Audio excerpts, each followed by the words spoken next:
আপনারা জানেন দাউদ হায়দার যখন আল্লাহ নবীর বিরুদ্ধে কিতাব বই কবিতা লেখলো, রঙ্গিলা রাসূল বই লিখেছিল, এক যুবক আল্লাহর নবীর সত্যিকার আশেক সোজা গিয়ে জিজ্ঞেস করলো, তুমি কি সেই লোক? মনে করলো আমার একজন ভক্ত পাওয়া গেছে, তুমি কি আমার মোহাম্মদ সাল্লাল্লাহু আলাইহি ওয়াসাল্লামের বিরুদ্ধে বই লিখেছিলে সেই লোক তুমি? হ্যাঁ। আস্তে ছুরিটা বের করে বুকে ঢুকিয়ে দিয়েছে। যুবককে গ্রেফতার করা হয়েছিল। দুনিয়ার সমস্ত মুসলিম উকিলরা তাকে শিখিয়েছিল, তুমি বলো ফাঁসির রায় হয়ে গেছে, তুমি খালি বলো যে আমি ওই সময় মানসিক ভারসাম্য হারিয়ে ফেলেছিলাম। যুবক কি বলেছিলেন?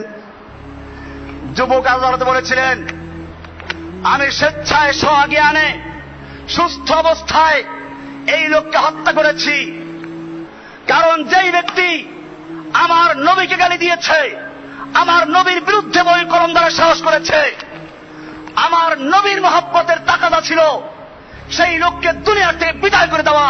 আমি সেজন্য বুঝে শুনে সুস্থ স্বজ্ঞানে তাকে হত্যা করেছি। এজন্য যদি আমার ফাঁসি হয় আমি মাথা বেঁধে রাজি আছি।